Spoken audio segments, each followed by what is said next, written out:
نے نوٹ کر لی. لیکن بائبل کے بارے میں آپ یہ نہیں کہہ سکتے, کیونکہ بائبل ایک عرصے تک زبانی چلتی رہی,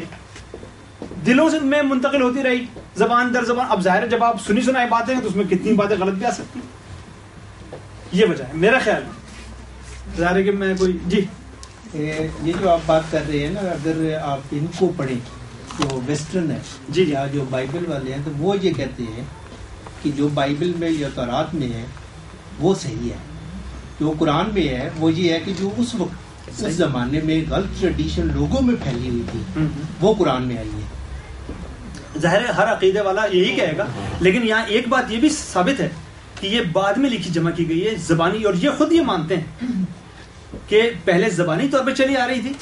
ایک دوسرے کو سنانے کا ٹریڈیشن تھا, بعد میں اسے تحریری شکل میں لائے گئے. دیکھیے جیسا میں نے ابھی آپ کو بتایا کہ حضرت ادریس نے پہلی دفعہ قلم استعمال کیا, ٹھیک ہے نا. اب حضرت آدم کی تخلیق کے حوالے سے جتنا ذکر بائبل میں تفصیل سے ملتا ہے وہ اس زمانے میں تو نہیں تھا. یہ حابیل قابیل کا واقعہ یا دیگر چیزیں جو تھے وہ اس کا مطلب ہے بعد میں لکھی گئی, اور جب بعد میں لکھی گئی تو اس میں اور انسانوں نے لکھی. اب انجیل کو دیکھ لیجیے آپ, انجیل کی جو 4 گوسپلس ہیں جسے آپ انجیل کہتے ہیں, وہ انجیل کی گوسپلس کس نے لکھی ہیں؟ جیسس نے تو نہیں لکھی, وہ تو ان کے حواریوں نے لکھی ہیں. وہ جیسس کے متعلق ضرور ہیں لیکن وہ سنی سنائی ہوئی نا, کہ بھائی ہم نے جیسس سے یہ سنا. یہ ایسے ہی ہے جیسے آپ حدیث جمع کر لیں,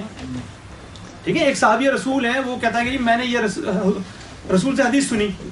ٹھیک ہے, ہو سکتا ہے صحیح ہو, لیکن امکان اس بات کا کہ غلط بھی ہو سکتی ہے نا امکان. لیکن قرآن کے معاملے میں ایسا ہم نہیں کہتے, کیوں کہ ہمیں پتہ ہے کہ بھئی یہ جب قرآن نازل ہوا تو فوراً اسے نوٹ کر لیا گیا, لکھ لیا گیا اور اسی کو جمع کر لیا گیا.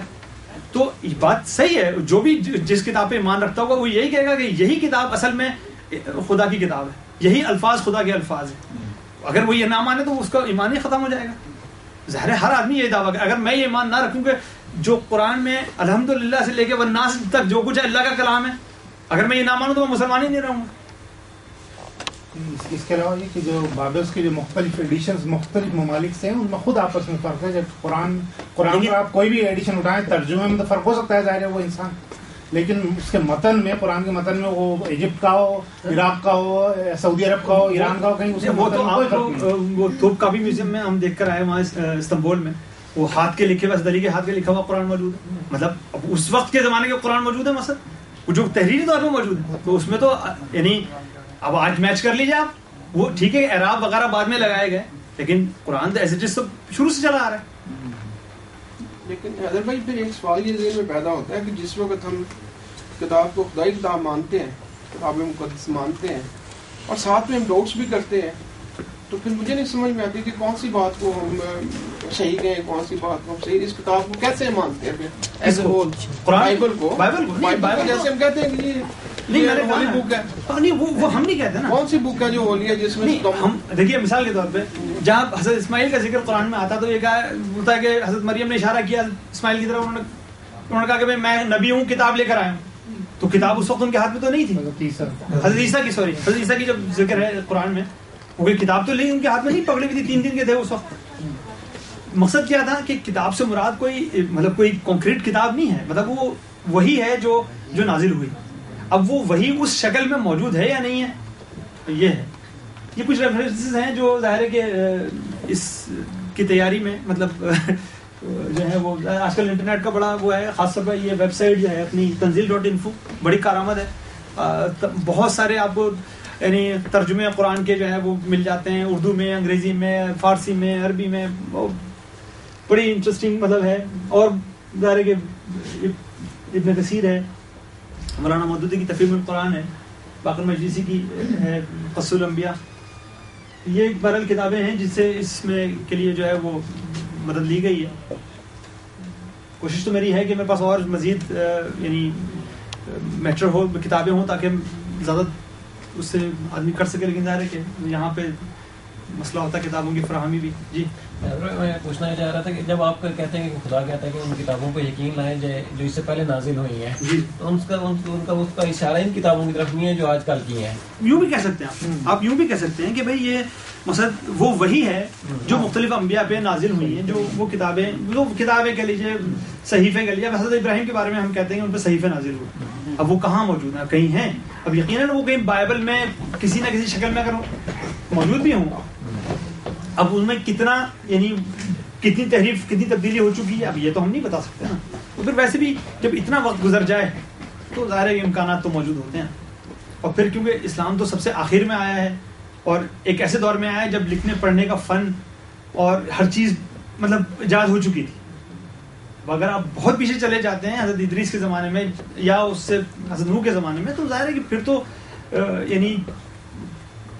لکھنے کا فن جو ہے وہ ظاہر ہے کہ ٹھیک ہے آغاز ہو گیا حضرت ادریس کے زمانے میں قلم کے استعمال کا, لیکن وہ کس حد تک ڈیولپ ہوا؟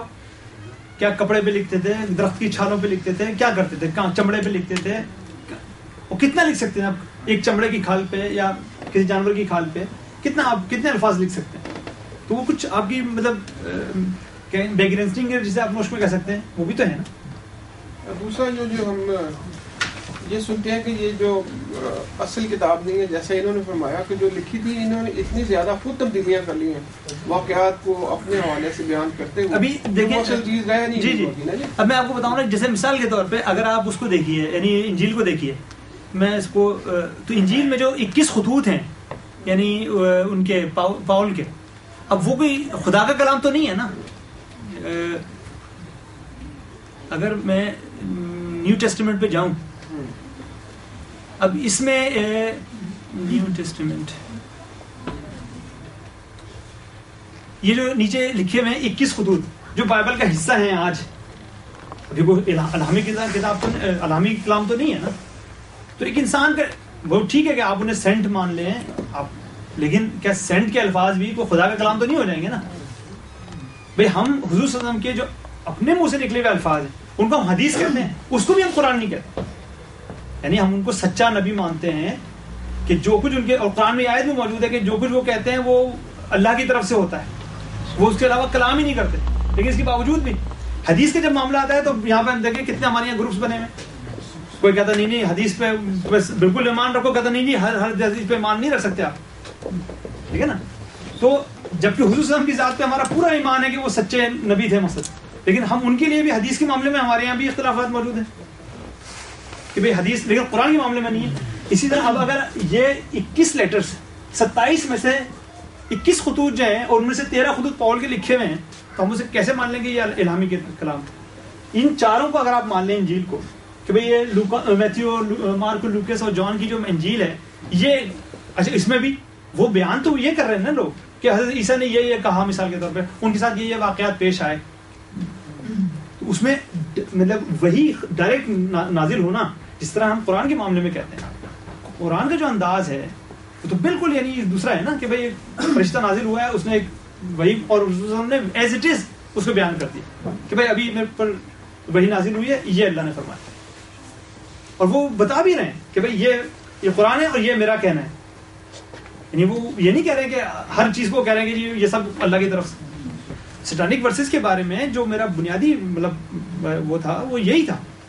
اور الحمدللہ کہ میری وہ بات یعنی پچھلے دن میں نے ایک ڈاکومنٹری دیکھ رہا تھا, اس میں بالکل وہی 2 پوائنٹ جو آج سے میں نے کوئی 15 سال پہلے جب میں مسلم ہسٹری میں پڑھتا تھا, میں نے ایک چھوٹا سا آرٹیکل لکھا تھا اگینسٹ ایبسولوٹ فریڈم کے نام سے, 4-5 صفحے کا انگریزی میں آرٹیکل تھا. اس میں نے یہی 2 پوائنٹ آؤٹ کی تھی چیزیں کہ سٹانک ورسز میں اگر اس بات کو آپ بھول بھی جائیے کہ بھائی سلمان رشدی نے وہ ایک بروتھل بنایا ہے جس میں نعوذ باللہ تمام خواتین جو وہاں پر ہیں ان کے نام امہات المومنین کے نام پہ ہیں, گالیاں بے تحاشا ہیں, ان سب چیزوں کو آپ صرف نظر کر دیجئے. جو بنیادی جو بات اس نے اٹیک کی تھی اس میں 2 کریکٹرز ہیں, ایک بلال دا سنگر ہیں, ایک سلمان, اور وہ آپس میں گفتگو کر رہے ہیں اور وہ کہہ رہے ہیں کہ یار یہ جب بھی مہود اس میں لفظ استعمال ہوا ہے کہ جی مہود کو جب بھی کوئی بات منوانی ہوتی تو کہتا ہے یہ وہی اللہ کی طرف سے. یعنی حضور صلی اللہ علیہ وسلم کی ذات میں یہ شک پیدا کر دیں آپ کہ وہ سچ نہیں بول رہے ہیں, وہ اپنی دل سے جو ہے وہ وہی گڑھ رہے ہیں, نعوذ باللہ. اب اگر یہ پوری اسلام کی بنیاد تو صرف حضور کی ذات پر ہے, قرآن بھی قرآن صرف حضور کی وجہ سے, اگر حضور نہ کہیں کہ یہ قرآن ہے تو آپ کو مانیں گے اس کا؟ اگر آپ حضور کی ذات میں شک پیدا کر دیں کہ اس میں اس قرآن میں جس میں 114 صورتیں ہیں ان میں کچھ آیتیں یا کچھ ایسی جملے ہیں جو حضور صلی اللہ علیہ وسلم نے اپنے دل سے گڑھ لی ہیں, جو اللہ کی طرف سے وہی نہیں کیے گئے تھے, تو یہ پوائنٹ مطلب یعنی آپ پورا اس پر عمارت گر جاتی ہے اسلام کی. اگر آپ اس بات میں شک پیدا کر دیں کہ حضور صلی اللہ علیہ وسلم اپنی مرضی سے کچھ آیتوں کو داخل کر سکتے ہیں, کچھ کو نکال سکتے ہیں, تو اسلام پھر اسلام نہیں رہتا, پھر اس کی پوری عمارت ڈھہ جاتی ہے. شکریہ جناب, آپ تمام افراد کی سماعت